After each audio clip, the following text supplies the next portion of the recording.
Hi, calling from Twin Flame Disciple. I want to talk about some things that I've experienced um, recently and all the way through, even before I met my twin flame, that all add up to who I am now. This is part and parcel of our walk before them, after them, and how we're coming closer and closer to our authentic self. One of the main things of my growth through my life has been coming into my own power, my own sovereignty, and not being reliant on the external of other people's opinions, how the world saw me, how I was seen and such. I was far too focused on that. It governed whether those people were anywhere around me, and I hadn't even seen them for months. I was concerned about it. My energy was going into it, and it was always there in the background of myself. Now, over time, there's been times, and this is really strange, I gotta say this right now, when I've come to these places that I'm going to describe to you, every single time it's been, you come to places at times where you decide something big, when somebody lies to you and you catch them in the lie, and you think, that's it, I'm not having anything to do with it. You think it. You come to a decision. With all of these things that I'm going to talk to you about, I didn't think it. It was the most powerful wave came up and engulfed me in clarity. So anyway, I'm going to backtrack and give you some context. One, I got these moments of clarity throughout my life, but I didn't really back it up with my own strength inside. I got it quietly and held it to myself. Now, I grew up in a very toxic family. They would argue otherwise. They would say I was toxic, but seeing as I'm one of about 30, 32, and I'm the only one that is mentally ill, the patterns were there. All through my childhood, the mental illnesses run rampant in this family. So 30 years ago, I got together with my ex-husband. Throughout our relationship, there was a couple of issues. He was an alcoholic and we had sexual problems between us and such. I stuffed those down, and every 3 years or so it would come up. That was me bringing up my truth and bringing it out. But when he denied it and dismissed it and wouldn't honor it and wouldn't even talk to me for weeks, I stuffed it down again. Now, I've talked about this in another video, so I don't want to repeat it, but at one point, you hit a point where that part of you rises and you've got to honor it. You don't have any choice. It can't keep coming up. It will come up as many times as it takes to get you there, but at one point, the pain of pushing it down becomes less, although it becomes more than if you bring it up. Now, there was an incident that he did. I brought it up for the last time, the third time, and it was, I think, year 12 of our marriage, and he dismissed it again and did the same old. And I thought, I ain't doing this. Not doing this again. It wasn't a conscious thought. It was a part of me said, But that I didn't hit the stage where I could act on it even then. But I sat him down at one point, and because I had decided, I'm out of here, I'm moving out. And I sat him down and we talked. I said, you've got to sit and listen to me this time or I'm walking out right now. So he sat and he listened to me. I'll give him that much. He listened for the first time in 12 years. So we talked for hours. It was middle of the afternoon when we started, and it was dark. I didn't even move to get up and close the curtains because I hated having the light on in the house. We didn't even turn a light on. It was dark in the room, and I wasn't going to move And he didn't get up and move either, because I was saying some pretty serious stuff to him that day, and I wish I could remember. But I spoke my truth, and I spoke the truth. Anyway, I didn't hit my stage of acting just yet. I didn't say I was going to move. I just told him how serious we were at that stage. And I was letting him know, it's now or never. You get on board with this. Well, he didn't. What he did was he stepped back in time. We'd been together for 15 years, dating for 3 years, and then married for 12. And what he did to woo me over when he met me was we lived in Whistler at the time. He sent me on, I had been talking about how I love scavenger hunts. I meant to give to kids. He sent me on a scavenger hunt all over Whistler to end up coming back to my own sauna and finding a bottle of wine with a necklace wrapped around it. And I thought that was pretty cool. It was fun going into all the shops. He involved all the shops where, when you live in that small community, everybody knows each other. So they all knew I was coming. He had to brief people, when she comes in, do this, say this, and whatever, to help me with my clues. So he stepped back in time at the time when you're telling a person, not threatening, but you're telling the person, we have got to break through this now, this time, or the consequences are going to be I can't turn it around again, because I had always been the one turning it around. So he went back. Within 24 hours or something, I got a note given to me up in the parking lot of my work. When I came out of work, somebody handed me a note, and it said, you have to go to this place and find this note to get the next clue. And I thought, please don't let this be true, because I was so done with games. I needed honesty, vulnerability, accountability, and someone working with me. But I thought, I'll play this out and see what it is that he's up to. So I went to about 4 that I was driving all over, like not even in our little town. I was all over the countryside. But by then I was curious to see just how effed up he was going to do it. And this was embarrassing, because he involved my family, who we didn't have much to do with them. He made me go over to my nephew and his wife's place. The nephew wasn't there, but the wife was there, and she handed me the note, and it said something that was ludicrous on it, and I don't remember what it was, but it said something about, now you have to go here and do this. And I just got so pissed off, because it was taking me all over the place, and it was wasting my time when he could sit down and talk to me.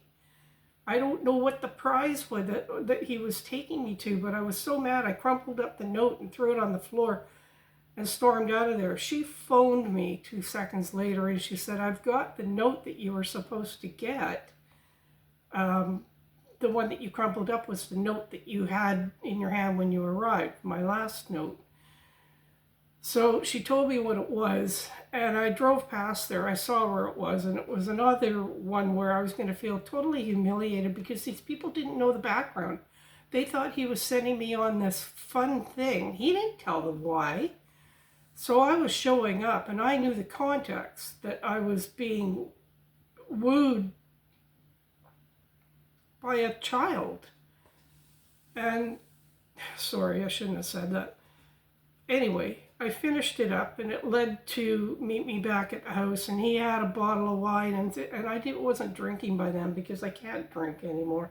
Haven't been drinking for decades. My body won't let me, because I started rising, and it rejects things. I got back there, and by then I was very calm, but he opened up his mouth, he was smiling, and he said, did you have fun? And inside me, this is what I've been getting to, inside me, I didn't have anger, I didn't have frustration, I didn't have any emotions left. I had done. It's an overwhelming force that comes up inside you, and it's just, it doesn't do this, it doesn't say any words, it's just, you're you get clarity, and it's everything comes into one big circle in your mind and says, this is it. This is all you need to know. You don't need to know anymore. I didn't have to try to figure things out anymore. I didn't have to figure out what's truth, what's not. Is he telling me the truth? Am I imagining it? All those things that you go through all these times when you're with people that gaslight you all the time. I had done in my head, and I got that across to him, and I moved out the next day. He went to work. I told him I was moving out though, but I didn't take anything. Everything was left in the house. I took myself, and I found a shack to live in, and that was the end of us. But anyway, what I'm getting to do with the twin flame journey is when you come to that done, it's not I'm done with them. You might think that it's I'm done with you, and it led to I was done with them. But what it was I'm done with the version of me that used to put up with this and accept this. I am no longer that person, because while I was out in the countryside driving all over, I lost her. She might have been there at the beginning at the first note, but by the end of the last note, she was done. The version of me that had accepted things for 12 years and seen nothing but coming full circle and back to that person pulling the same thing, thinking it would work and make it all better. I don't have to change a thing about myself, but I'll do this and you'll just look the other way again, and eventually it all starts up again. So that was my first, I mean, I had other dones, but they were smaller because this was a big done in my life. I'd never done anything like that. So fast forward, Mike and I split up, and within about a couple of months of me moving out, my sister appears in my life, and we'd had virtually nothing to do with each other. We were all on good terms back then, but we were all living different lives. And I was working full-time, shift work, and married, and building a big yard and creating a bunch of gardens, and building, I was constructing fences, things like that. You're not thinking and she was married, so we were all doing different things. She caught her husband cheating, and he was right to cheat on her. Holy moly. It wasn't till much later. Anyway, she appeared in my life, and I didn't even question that. She just started all of a sudden showing up all the time. And I didn't question it because she's my sister. I didn't stop and think, why are you here all of a sudden? So I started up with a relationship with her, and she drew me into their family, which they lived in a big property where it was her and her husband on one side and the two kids and the grandparents on the other side. Or the two kids were in a cabin out the back. Big, huge property. And I didn't know that, she said that they had split up, but it wasn't until months later someone else in the family told me that he had cheated. I don't draw sides. I've never been judgmental. I had always had a really good relationship with him. I wasn't going to hate him because he had done that, because inside me, because I'm a twin flame, I think, I knew that he had a side story to that. That people don't just cheat on people. There's something that pushes you to that point. You might be psychotic and been doing that all along, but I suspected he had been pushed to it. So I stayed out of it, and she was pissed that she would rant and rave at me, and I wouldn't get on board with her and bash him and hate him on behalf of her. I didn't exactly play the devil's advocate, but I didn't get on board with her. I refused to hate him on behalf of her. So fast forward about 10 years of putting up with family stuff where throughout that 10 years, I drew back and back and back from them, because the more she drew me in with them, Now that I wasn't with Mike, she was trying to get chummy with me and bringing me over all the time and dinners and whatever. I avoided it as much as possible. I hate to lie, but I lied to them many times to get out of family dinners and said that I was working shift work that night. Couldn't make it. I'd rather sit alone at home than be there. It was so uncomfortable watching them all. The ones who backstabbed her the day before, she'd be in their room and they're backstabbing. Now they're all backstabbing him. And when I'm not there, I'm sure I was on the dinner plate. I wasn't invited to a lot of dinners. I found out later. Oh, we're having a dinner on Saturday. But don't tell Colleen. Because I started getting that. We're having a dinner on Saturday night. But don't tell Carrie. Don't tell Carrie. Now, he slighted me 3 months ago or 2 years ago. I'm still mad. It was just like, oh. So I'm pulling back from all this, and I went through a multitude of situations with my sister where the truth of her was being revealed. I was seeing theft. She lived on one side of their house, and the daughter and after the grandparents died, the daughter and her husband took over with their kids on the other side of the house, and they had an adjoining door which was left unlocked all the time. And I was over there. I stopped in to visit her one time and passed the daughter and son-in-law and waved at them in the driveway. They were just leaving. Hey, see you later. I walked in the house. She goes, come here. I said, what? She goes, I want to show you something. Well, she takes me through their door, which was closed, over to their house, and she's rummaging around in one of the bedroom. I followed her and I go, what are you doing? They might walk in. She goes, I know where they're going. I know they'll be out all day. The minute they leave, I'm over here. And I thought, I can't believe you had just said that so casually. I left. I walked back over to her place. I said, I want nothing to do with that. So she avoided me for a while. And then she doesn't have any friends, so she eventually floated back my way. And I tried to keep a real distance between us, but I didn't have anything I could pin my finger on other than that time, but she creeped me out. I could only take her for like an hour, and I loved when she got a hold of me because I'd been without her for long enough that I actually missed her, and after about an hour I'd be getting this smarmy feeling of how fake she is. Anyway, leading up to her and the family, back in April of 2020, I went to the Philippines for a couple of months and got back in March. I got back and I phoned the daughter to talk to her about something, and I was on the phone with her. I was leaving a message and she didn't reply for like 4 days, and I thought that was really weird because she always phoned back right away. And I phoned somebody else in the family, and they had somebody else from the family over who didn't know what was going on. And I was talking to him, but he said, just a minute, I'll go look. He had to go down further in the house to look at something. He put the phone down, and there was people talking in the background, and I could hear what they were talking about, and they were talking about something to do with the daughter and what she thought of me. They didn't know I was on the phone and the things that was going on about me. And I sat there and I went, this is fortuitous and devastating.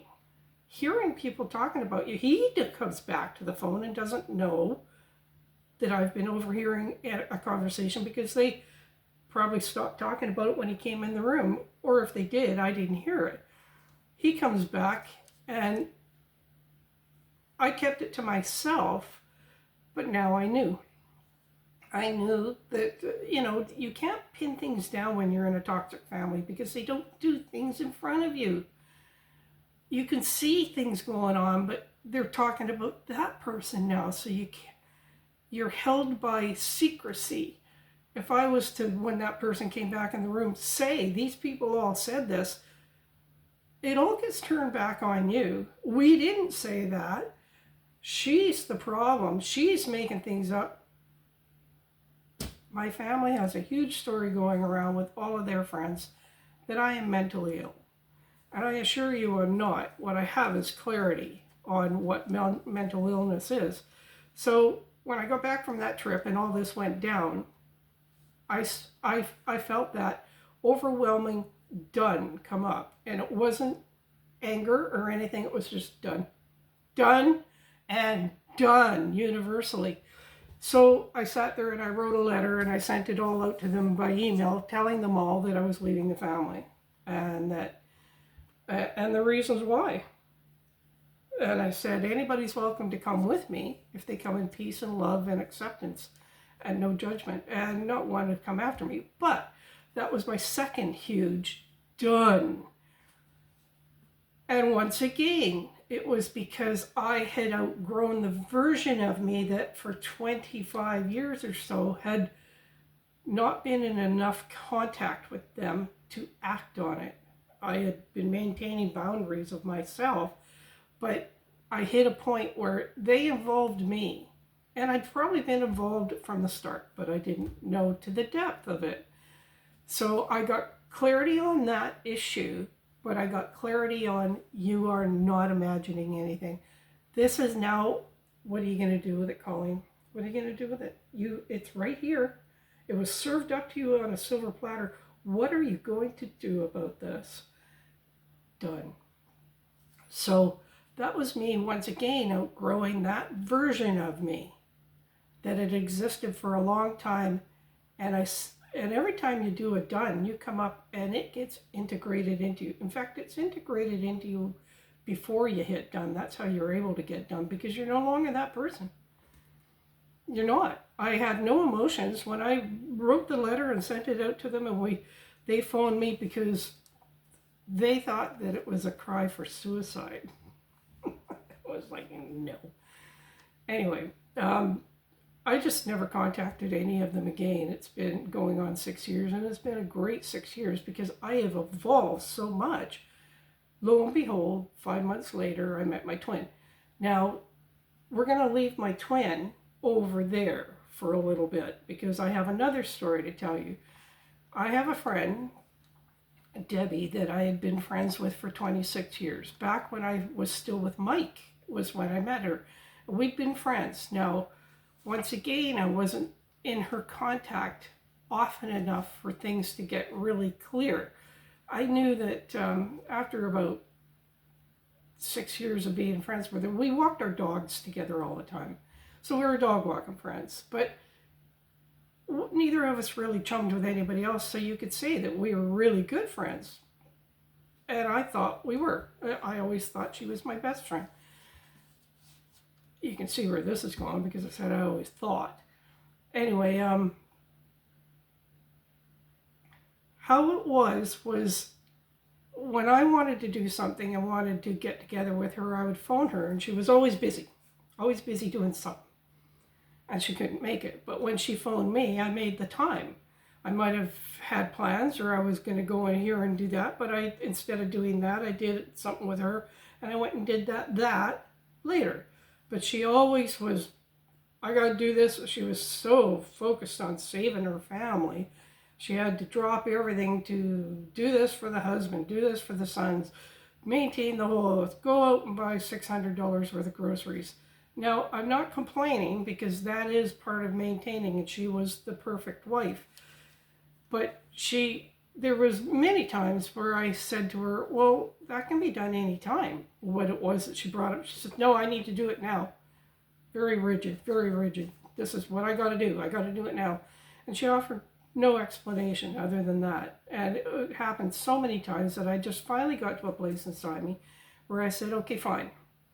Debbie, you phone me when you want to do something, because I got tired of being dismissed. Really. It seemed like she made out like she had such a busy life, and I didn't. She even alluded to it the odd time that, it's a good thing that you don't have anything going on in your world, or we'd never be able to get together. And the way she said it was kind of like, I do have things going on. I just make time for you. So we went along, and about probably,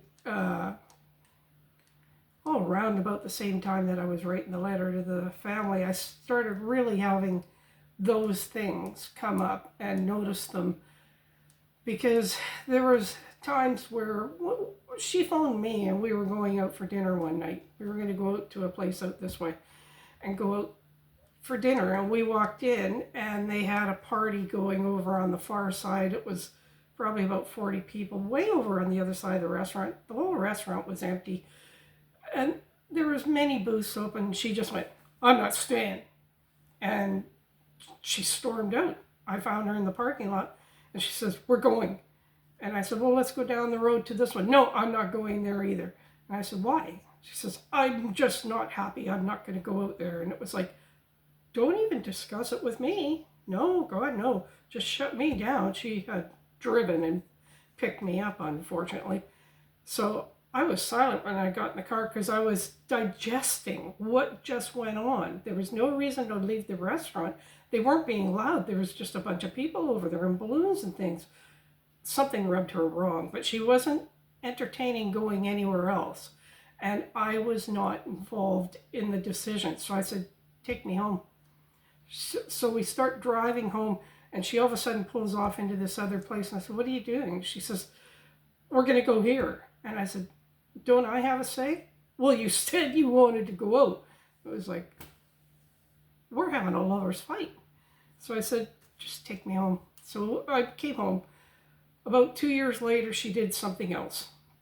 Something else where I wasn't even involved in it. And it was always, if we were going to do anything together, she would phone me and say, "Hey, I'm on my way home from town, and I thought you might want to meet me somewhere for lunch."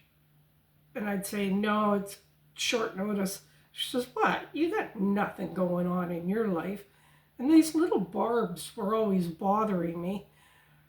But again, you're wondering, is it just me? Is it just me imagining things and blowing things out? Is this a wound of mine? You know?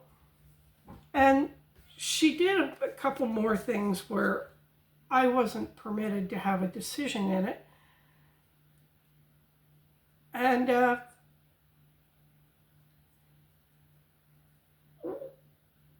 was so much, it seems like every single time over 26 years, we could talk for 3 hours on the phone, but it had to be about light, frothy things, and we could talk and swap philosophies and psychological things.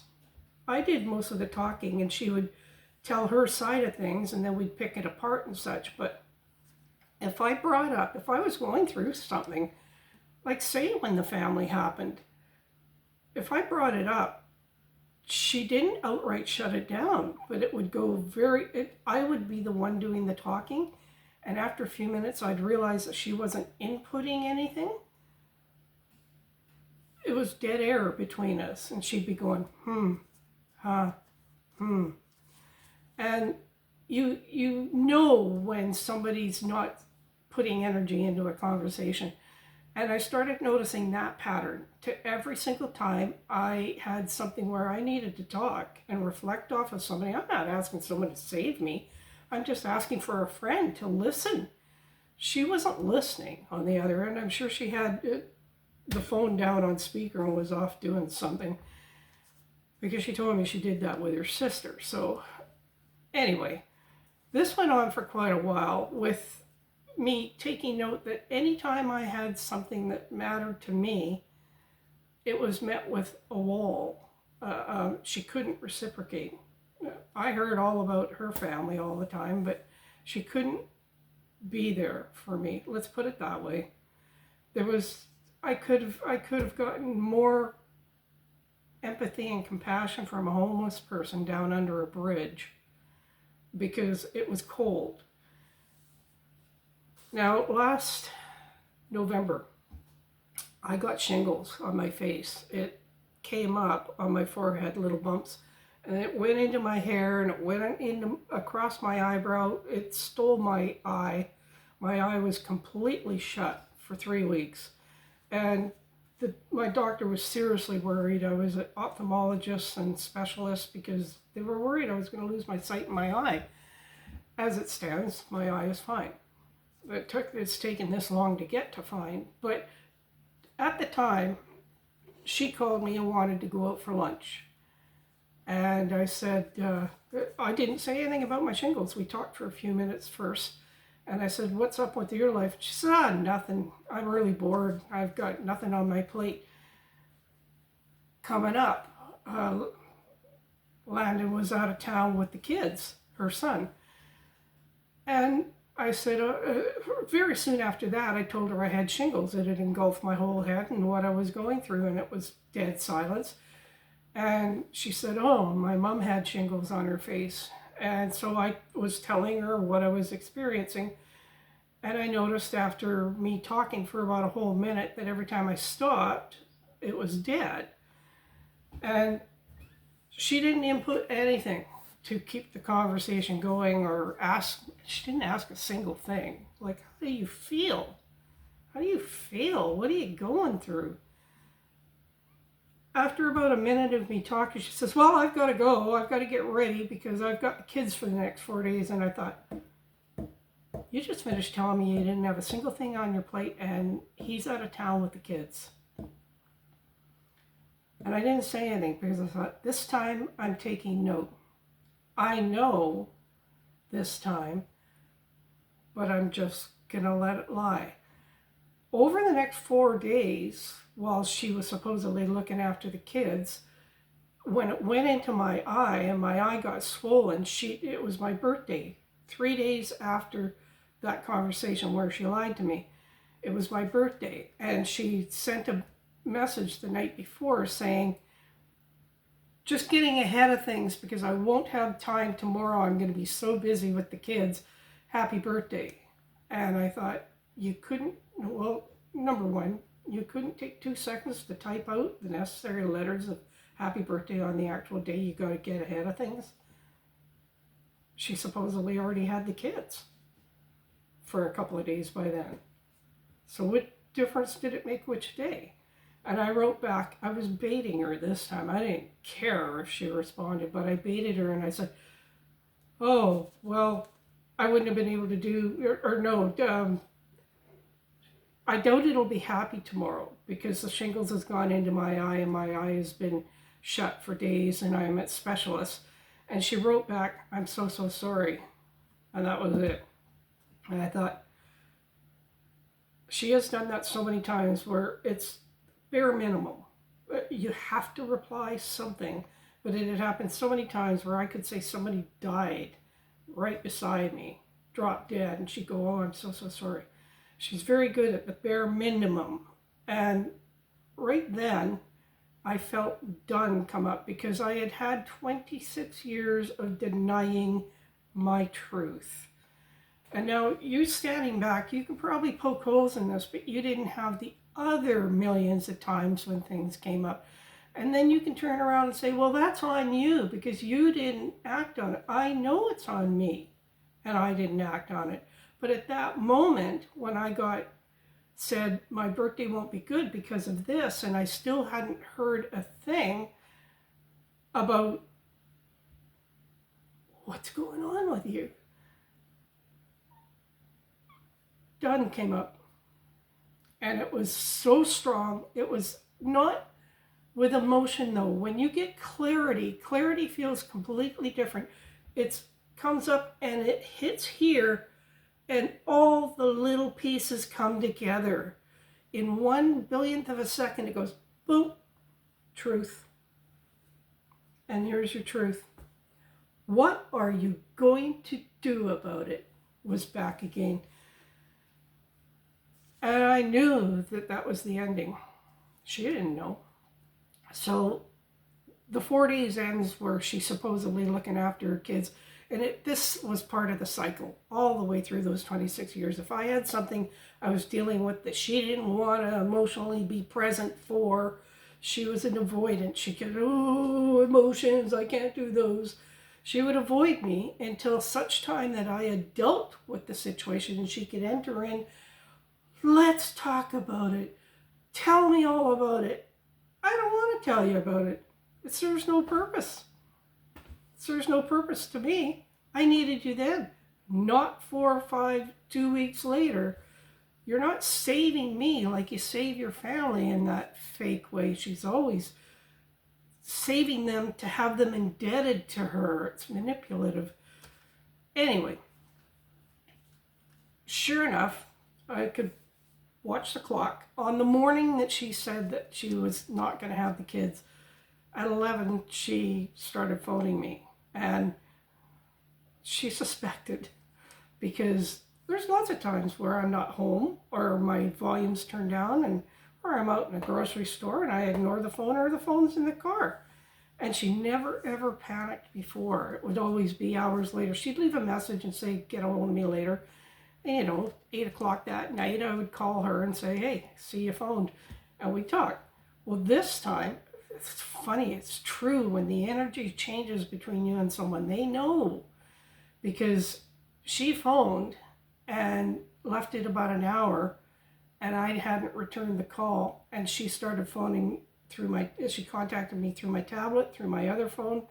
She sent WhatsApp messages. I'm so worried about you. After an hour, I haven't responded. I could be doing anything.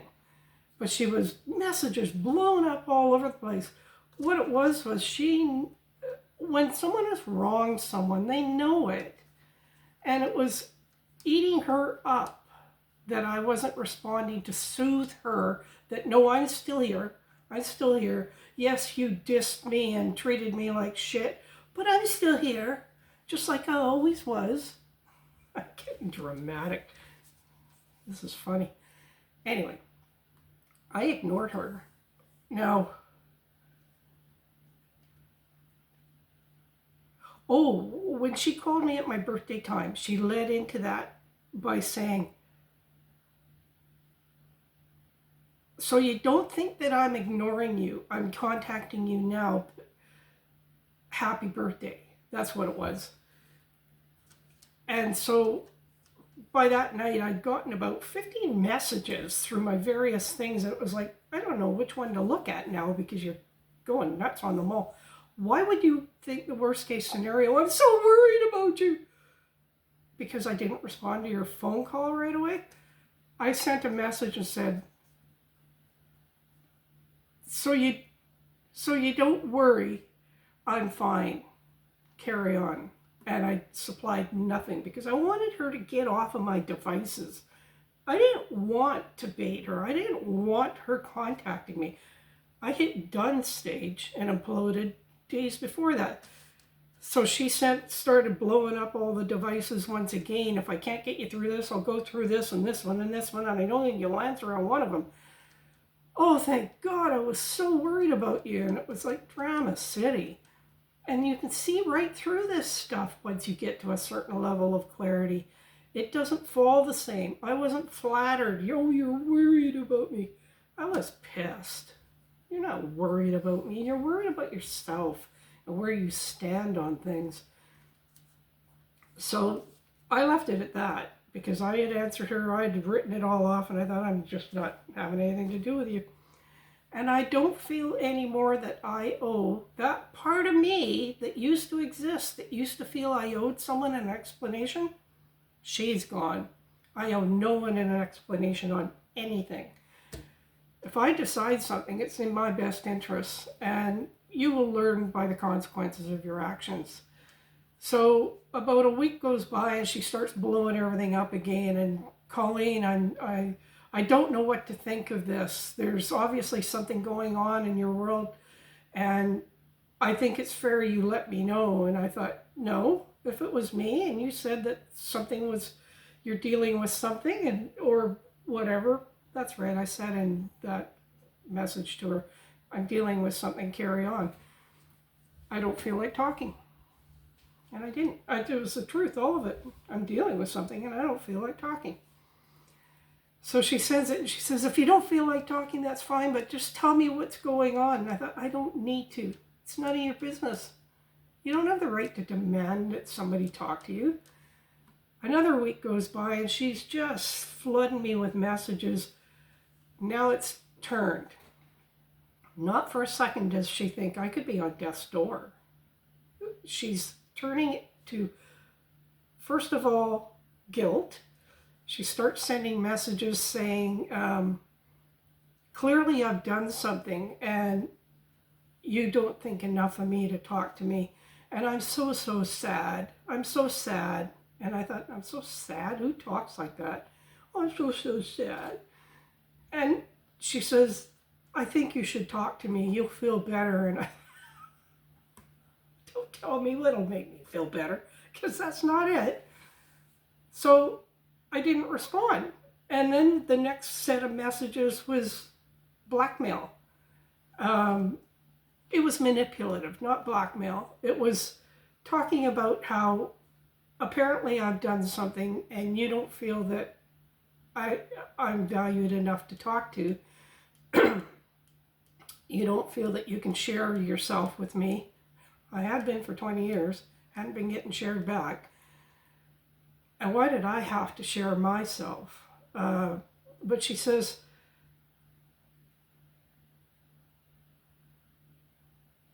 if you will share what it is that I've done, or what it is I've done, I will respect your wishes and not ever contact you again. And I thought, that is so highly manipulative that I have to share before you'll respect me. You're not respecting me through all of my, she said, you won't even talk to me, and apparently you've ghosted me. And I did respond, and I said, you can hold that perspective if you want, but that ghosting is when you do not reply at all. I replied back to you when you first contacted me. I respected you then and replied and told you to carry on, and I left it at that. I thought, don't pull that shit on me. That part of me that used to not see that is seeing this loud and clear here. So I called her on the ghosting. I called her on the manipulation, because she was trying to manipulate me into giving her information to assuage her fears and her worry that, oh my God, what's going on? When she had, she was making a bargain with me that then I will respect you. And I felt, you should have been respecting me all along, number one, for 26 years. You should have respected me when I said that. If someone said to me, I'm dealing with some things and I don't feel like talking, carry on, I would probably wait about 3 weeks and send them a message like, would you like to talk? But not be pulling manipulative stuff. You might think otherwise, but this was not an isolated occasion. All of these things, I'm telling you. They went on and on and on. It's just that parts of me always rationalized it as she's busy, or she's short-tempered because she had this, that, or whatever may be going on in her life, or whatever. I just done with that level of commitment to a friendship. It's that simple. So that was my third big done. But the point, and I could go on about that one, I almost was going to, but that's not the point. What I'm getting at is when you're reaching these done stages, yes, it's that you've elevated yourself and come to a higher level, but you've gotten clarity on things, and that clarity encompasses so many things. It's clarity on the situation, clarity on that person, or whatever it is. But the only way that you can get to that is because you've got clarity within yourself. And that involved rising through different levels, shedding certain things, and you end up at a point where your eyes are supersonic. You see through lies, you see through manipulations, you see through, someone can walk in the house and not even say anything, and you're seeing through them. You know what they're packing. And it's just amazing how accurate you are. I don't doubt it anymore. I act on it. And I've surprised a few people where I've acted on something where they're going, how the hell do you know that? I don't know, but I do. And it's great. Wish I'd had this all my life, but we have to go through our life to attain this level of intuition. So it was left at, she tried one more time of severely manipulating me and trying to guilt me all in one message. And I just said, Debbie, I've told you, I don't want to talk. And I don't owe anybody an explanation. This isn't about you. And I was telling the truth. It isn't about her. Everything I said to her, she was taking it and reading it one way, but I was telling the truth. Debbie, this is not about you. If I ever feel like talking, I will contact you. And she sent back, thanks. And that was it, because she knew that she was not going to get what she wanted from me. She just went back. That thanks was the true Debbie that had been around for 26 years. She had slipped into a few weeks of trying to manipulate me into giving her the background of what it was that she might have done. Because I honestly think that these kind of people that do that, dismissives and such, they don't really know what it is they've done. They know they've done, but they don't know what it is they've done. And it's not my job to explain, because I've done it up to my, up to here with explaining to people in my family, and all I got was a sign hung around my neck and fingers pointed and stuff. It does no good to explain, and you don't need to explain. It was my decision on my life each time. Done. Bye. Done. Bye. Oh, you're done too. And that, with Debbie, that was the last person in my life, because I can go on and on about the different dones with different members of the family. There was one member of the family that I hung on with for 2 years after that, and his wife, they turned out to be dealing dirty behind my back after helping them for 2 years move over here. Blah, blah, blah, blah, blah. Done and done. And their kids done too. Anybody that is not coming to me in truth and responsibility and reciprocation was big. And that was a word that was passed between myself and my twin. I'll make that for another time. We gave each other 2 key words. I told him what I wanted from him.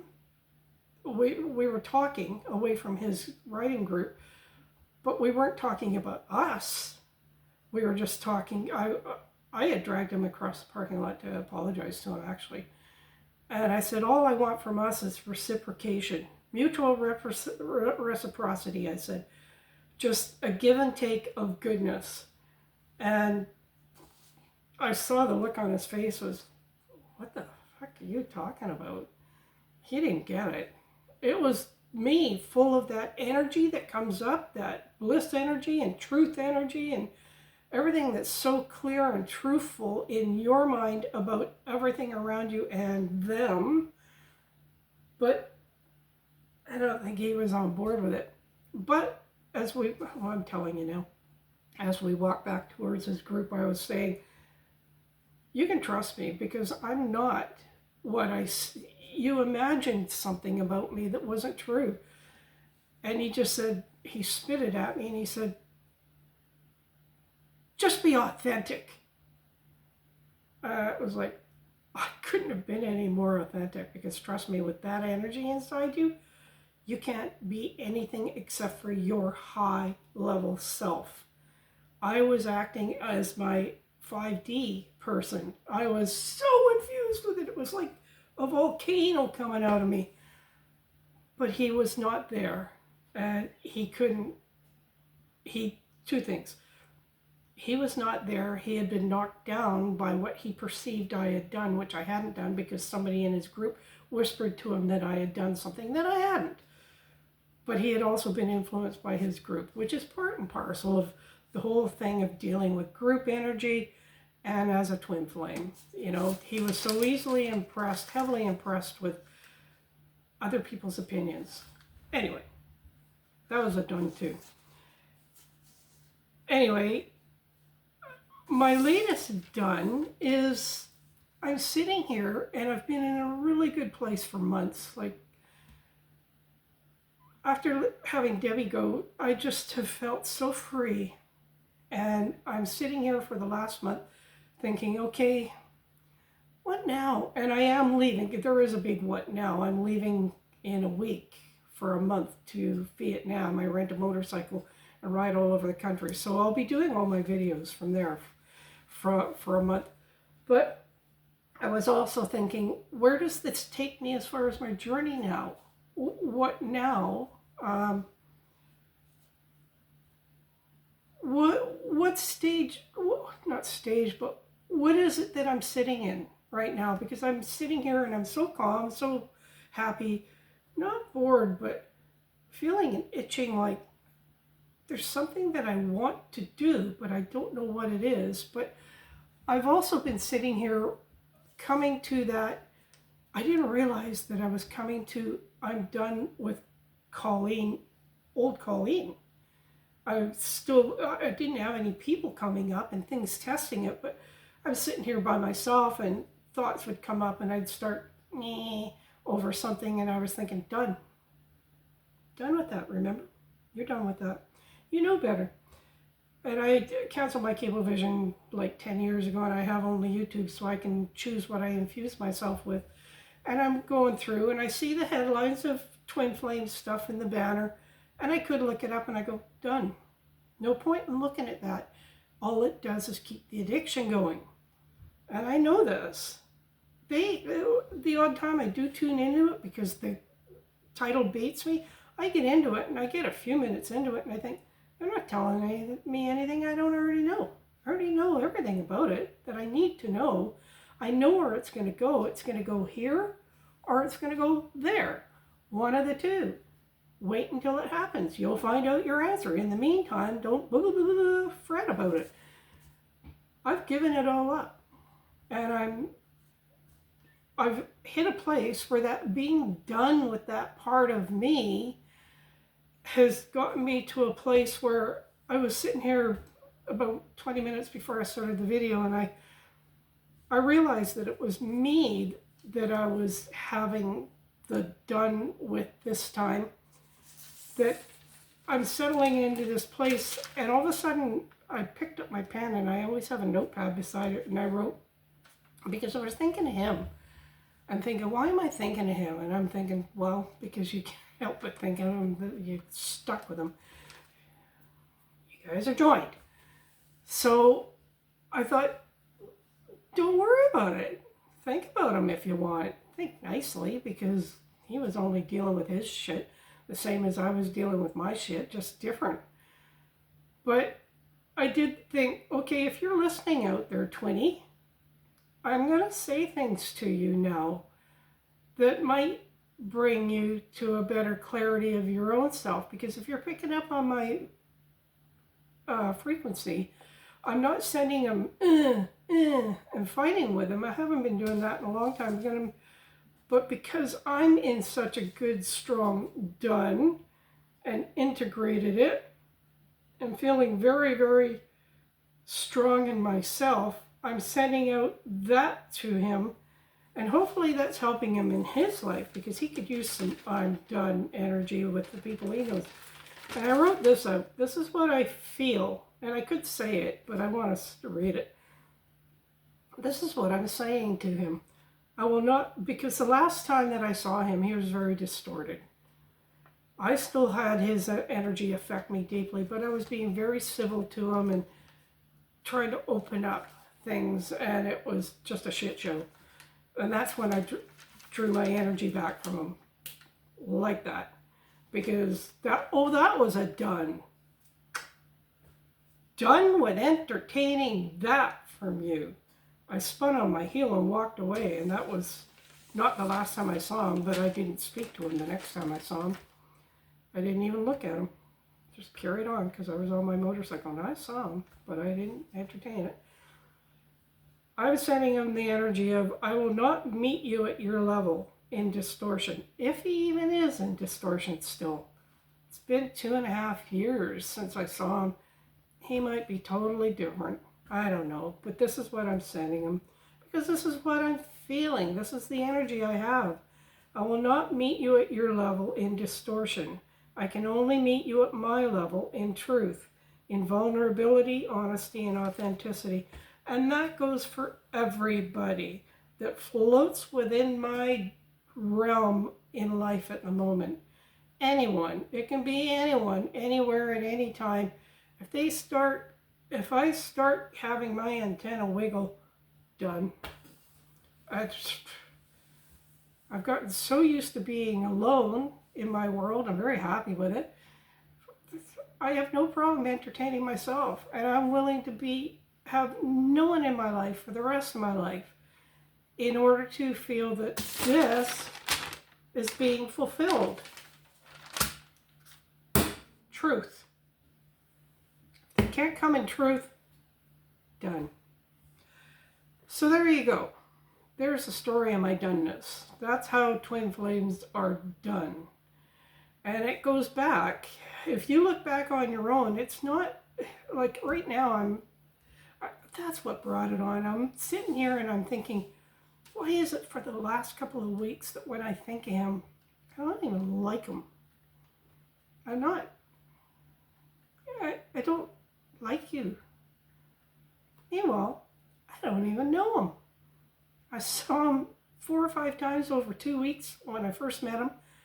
2.5 years later, I had about a 3-minute conversation with him, and it's been 2.5 years again. I don't know who he is. I don't even know his real name because I knew him by his motorcycle group name. I don't know a thing about him, but and yet he's my twin flame, and that's so typical. You don't know anything about them, and that's what's supposed to happen to drive you nuts, so that you can get clarity in another way. You don't need details. You get clarity on the other side. So I'm sitting here struggling with this feeling of, I don't even like it that you keep popping into my head. Would you just buzz off? You know, I'm trying to think loving thoughts to you, but I don't like you. That's part and parcel of the journey too, because that's you coming to this. You're coming to this part where if you're in distortion, don't come to me. If you're in distortion, keep going. If you're in truth, come to me. I will entertain you. I will listen to you till there's no words left. If you come to me in truth, it's your turn. Just be authentic. And on that note, those were his words, and I'm mirroring them back to him. Just be authentic. And you be mutual reciprocity. There you go. That's the end of this rant. Okay, hope it helped somebody. If not, you might have had a beer or two and been highly entertained. So remember that I'm going to be in Vietnam for the next month. And oh my God, you're going to see some amazing things because I've been there before and I've been through some of these areas. Unbelievable. It's so stunning and it's just unbelievable. And I'll be talking about twin flame stuff from there. So come along for the ride. Anyway, I'll talk to you maybe before then. If not, I'll see you through an airport or something. I'm sure I'll have a lot to say. So take care. Talk to you later. Thanks for listening. That was a good one. Okay, bye.